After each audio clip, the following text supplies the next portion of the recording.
Hi, everybody. Welcome to our after discussion and interview with the film directors, Burkinabe. Here I have Carla uh, Fonseca Mokgata, and I also have uh, Nthato Mokgata, and they are both film directors and filmmakers, visual artists, producers, songwriters, and performing artists. So I want to welcome you both. Can you tell Thank me you. a little bit about yourselves? Thank you. Hi. Um, Thanks for having us. I'm multidisciplinary artist, a storyteller. I like to say just a storyteller. I like to tell stories through as many mediums as possible. Um, with a strong background in theater, I then branched out and make music as well, make films. I'm a writer, director, and producer of cinema. Yeah, and just overall art. I just want to tell stories however I can. Yeah. Hi, hi, I'm Nthato Mokgata. A lot of people know me as Mokgata as well. You classically kind of come out as a musician, a performer, writer, producer. But over the last 10 years, I've also worked on quite a few film projects, more and more. Some documentary films, musical ones, Future Sound of Mzansi being one, another one being Mutant. And then recently been working on animation. And Burkinabe was a feature-length experimental project that Carla and I jumped into off the back of a trip to Burkina Faso that Carla took. She went to Burkina Faso to the massive African film festival, FESPACO, which is the longest running festival on the continent. And she had such a transformative experience with the country. She'll tell you more about it. And we kind of took that experience as a launch pad when writing the story. Yeah. So, can you give me a description of like 3 words that describe the feeling of this film? 3 each. Or Yeah, if you like. Yeah, however you like. For me, adventure, experiment, and home. It felt like really everyone was on a mission. Different people in the cast, different characters in the story. For us to connect with another part of Africa and to find relation, even understanding, like weird linguistic understanding that you'd never think, like really mind-blowing experiences. So yeah, adventure, experiment. Experiment. I'll take one of those because definitely it was a great experiment. Raw. It was, yeah, first experience, first time making a film. Hadn't even shot a short before that, so it was just raw and just fresh. And and yeah, I think honest. Yeah, I like that, honest. Yeah, I definitely got that feeling. Um, this raw, honest about this journey and the characters. Um, so for most folks who were able to watch the film and those who weren't, this story basically takes place about an ill woman returning to her home village in southwest of Burkina Faso to reconnect to her family roots, right? During her last days. And along the journey, she befriends a charismatic vice messenger who's a taxi driver and helps her on her quest. That relationship, um, could you tell me how the location basically shaped the journey of each of the characters in the film? I think that's about Ouagadougou. It's about that side. Ouagadougou is the capital. Of Burkina Burkina Faso is Faso. Ouagadougou. Yeah. So it's that side of urban Africa, and Carla's experience of Ouagadougou, and that it's this bike town, and you're forced into this intimacy with strangers, and you're forced into this caretaker role with strangers. You're forced into this trusting with strangers. And South Africa is a very like crime heavy country, so we're taught here not to trust to that degree, you know. Yeah. But over there, you kind of have to, you know, give yourself and trust. Also means home of the honorable people, and really, it really is. My experiences, my first experience in Burkina Faso. Very quick story. I don't know why I was ever so trusting. I guess it's the energy and the way that people communicate, and I also get a strong sense of whether I can trust somebody or not. But usually don't trust anybody with money off the bat. So I was standing outside my hotel. I needed to exchange dollars into their currency. And I asked this guy, a taxi bike rider, and if he can take me to a bank. And he said, oh no, the bank's already closed. They're not going to exchange anything, but you can go to the black market if you want to exchange it, or I can go to the ATM and withdraw however much you want, and we can exchange. And I said, okay, let's go to the ATM. And he said, no, well, you don't have to come with me. I'll go and I'll bring you money. And I gave it to him. I think I gave him $500 or something. And I sat, and within 15 minutes he came back and gave me the exact exchange. But during that 15 minutes, you were... Oh God, you're so silly, you know. But that's the I will never do that again. Just kidding. Just like I will never do that again. People are watching one time only. Yeah, exactly. I learned my lesson. The stress was too high. But yeah, I just fell in love with that place, and during the great thing was that through filming this, we got to travel through the country. We traveled to Bobo, Diasalo, and then to the Sindhu Peaks, and then we made our return. And the country is just so beautiful and lush in certain areas, and other areas are like desert dry. So it was really nice to, as an actor, as playing a character, was to like really discover, because the character discovers this country for the first time, and as an actor I was also discovering it for the first time. So it was really nice to not have to kind of like play that. It was real discovery. That's the point with small independent budget road film, that it was designed where we wouldn't have to have like massive sets or permits or lock-offs, you know. The road film is to shoot along as, you know, the camera to follow the experience. Yeah. So it was really mirrored our experience of the country, our learning of the country, and the whole crew. Yeah. Yeah, I got that sense, that trusting. That was one of the things that was on my mind, how trusting, how natural the characters sort of bonded together, the taxi driver. And yeah, I was just sort of like, whoa, that's a lot of trust very quickly, like how quickly that developed. And hearing your story about the $500 going to get exchange money, yeah, that's because my sense was like, I don't know if I would trust somebody right away. But at the same time, I feel like, yeah. But yeah. Yeah, so I feel like that really came through on, you know, this person is alien. Like, and I could see the hesitation at some points in the film where there was sort of like a little apprehension of the trust, but then it was just sort of like as it unfolded and the relationship unfolded, that bond started to happen. It was quite amazing to watch and sort of be yeah, and being odd. And speaking of shooting like the locations,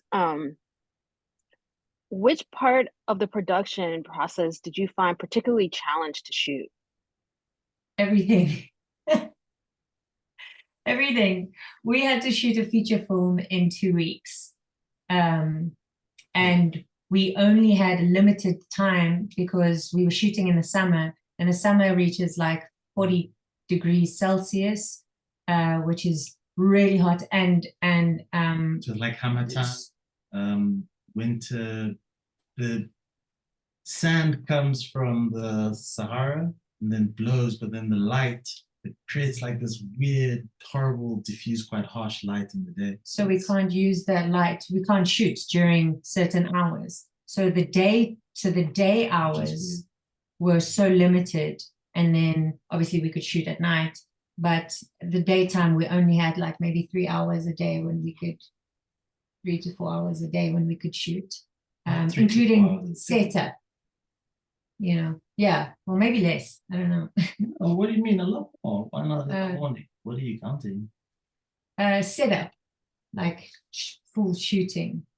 I don't know. Anyway, maybe I'm exaggerating, but that's what it felt like. That's high how hot pressure. it was. That's High how pressure. hot it was. Yeah. And she was like, to give it. No, it was very intense. It was very intense. Having your feet out, your feet would cook, performing out in the sun, it was intense. And we were working with the crew. Most of the crew only spoke French or their languages from Burkina Faso. So communication, we really had to learn how to communicate with one another. Sometimes just like this. We only really like started establishing good communication style towards the end. But there were great people on board, and yeah, we worked well together despite those challenges. I think the biggest challenge was the exchange part there. It was a production partnership between our production company, Deca Productions, and the Guta Cultural Institute in Burkina Faso.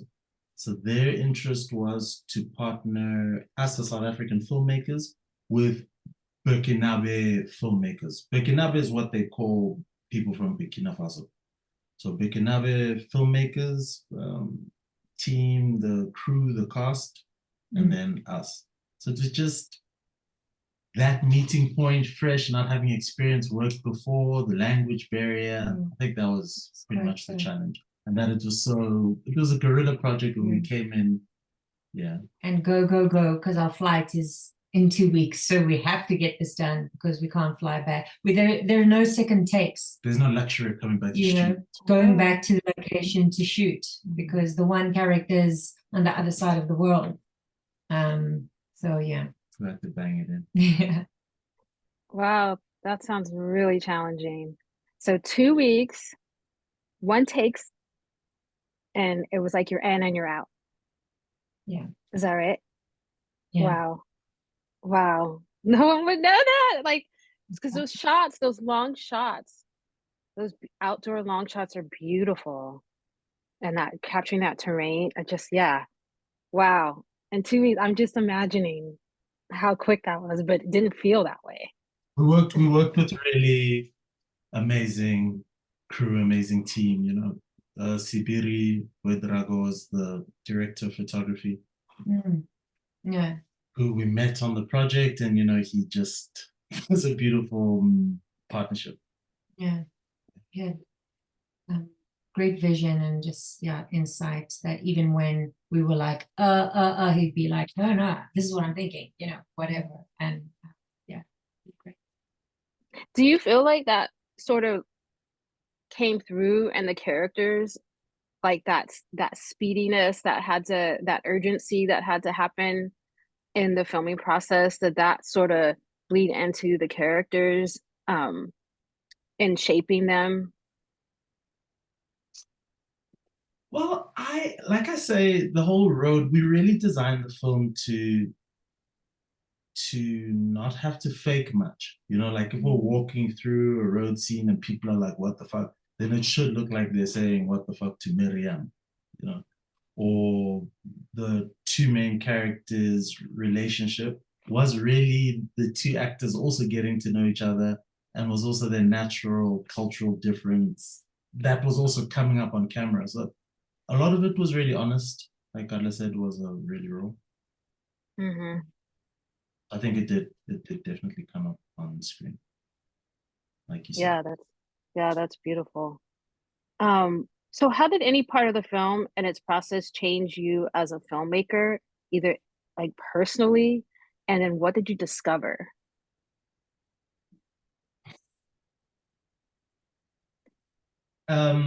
Change as a filmmaker. I don't know about change, but it, it gives a lot of confidence to be able to go out to another country, totally different culture, totally unknown team, and then come back. And it was an easy process. It was like 2 years 2 years afterwards, post, yeah. and we edited it ourselves as Ourselves as well. well, yeah. So We had to learn how to edit, yeah, you know, physical injuries, yeah, lots of physio. yeah. But yeah, I, Change was to have confidence and to know that nothing is undoable, you know, that you can actually go anywhere, link, get it cracking, you can come back, you can get it cracking, you can pick up camera, you can shoot, like it's all doable.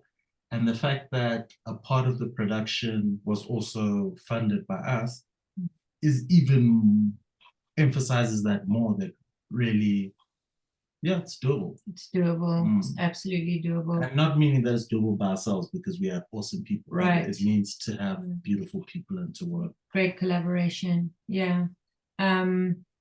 Yeah, I share the same sentiment. I think for future, I just know I don't want to wear as many hats. We had producer, writer, director, actor, editor, you know, and I think it's a bit much. It's a bit much. But it's possible and it can be done and probably will be done. I don't know. But just, you know, like Nthato said, that I just have more courage now, more courage to make the things that I want to make and know that, you know, it's possible. It's possible. Even if it needs to be a promo just to show a small example, you know, like it's doable. So I just want to ask another little question regarding like the characters' relationship and the storytelling aspect. Sorry. Can I just go back to the last thing? I think it's super important in all facets to have a DIY mentality and not to be crippled by like ideas of capital and you know, like to be disabled by ideas of capital support. I think we have to use the technologies that are at our hands for more than, you know, making funny comments, because we've got entire editing suites, entire cameras, entire things kind of in the smallest devices, and then obviously in big stuff more. So I'd encourage, all of us as a filmmaking community, if you've got ideas, to at least shoot the small promo idea of it, and not to let things wait for like decades. And I say this with tears in my eyes because I have a lot of friends with brilliant ideas that they sit on and they're waiting for those millions to make them happen. Yeah. I totally hear that. Yeah. And I feel like even in like connection to your film and the story in your film about like the journey of going back to reconnect to your roots and being brave, like all of that felt brave, even for the taxi driver and for the ailing woman, like it's as characters, right? Just um without naming them and name, just like in general everybody has could be in that face, right?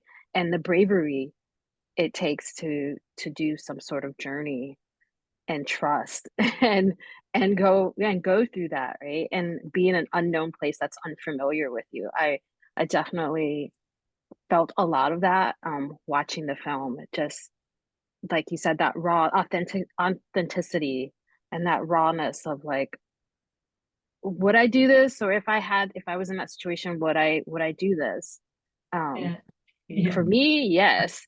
But I think it's brave, it takes bravery, right? to do But that.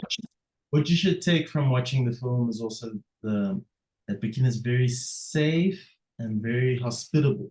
That we were able to go into a lot of spaces across the country, from people's personal spaces to public spaces to bars to streets, nighttime, daytime, morning, casinos, and people were very welcoming. And it's not that we're throwing, the big money. We didn't have anything to throw, but people were really nice. It was a short period of time, but people were very welcoming. Very welcome. Yeah. Yeah, so Yeah. which is in contrast of that feeling of like it, that area not being safe, even though I felt there was, for me in the film, I felt like there was some level of safety, which is why that trust sort of happened between the character, even though when the taxi driver is having that, like, what was it, a surreal moment, he's drunk and he's running and he's being chased because he owes money. And Yeah. yeah, it's just like, whoa, this could be this could end up really bad. Like, but at the end, it was like not, it was fine. No, that was just about his debts. But the funny thing was, we were shooting the one scene about his debts, and his landlord is screaming at him like, "Bro, you haven't paid rent for like 4 months. What the hell?" And then a woman comes through and she's like, "It's quite strange text." She says it in French. Quite strange text, because over here, if someone hasn't paid for 4 months, you wouldn't scream that much. For years. So, yeah, they chilled out. They Very chilled cool. out. Lovely people. Yeah, and I kind of got that sense from that character. Like, it was intense, but at the same time, it's like, should we be worried about, is he gonna live? Like, is he gonna be able to do what he's saying he wants to do? Yeah, his character had a nice dynamic. Like, there was that adventurous to something that was really weighted, which we're talking about, the passing of somebody's mortality. Um, and then going back into ritual, which is, I feel like that story, I'm really interested in hearing a little bit more about that storyline, um, in the journey, like why that particular story for this film of going back to the roots, and like how that connected with the I taxi wanted, driver.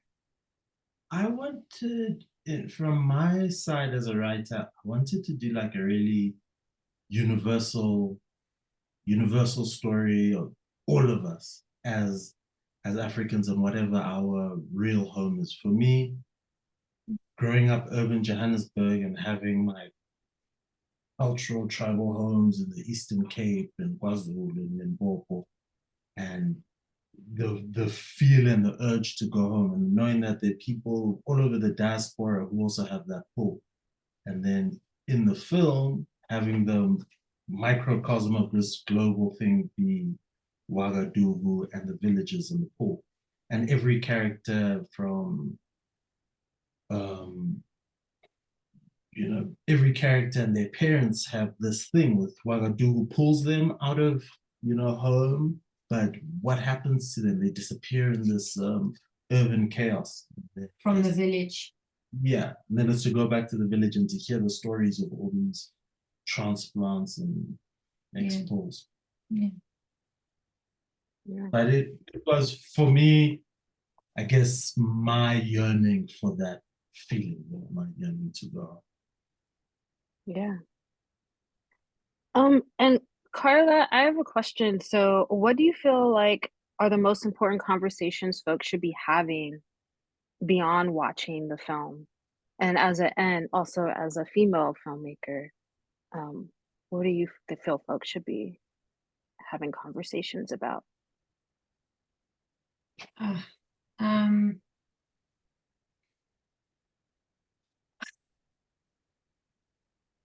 well, I think I can speak for like here in South Africa. I'm just gonna say here in South Africa specifically, as a filmmaker, not just as a female filmmaker, but just as a filmmaker, I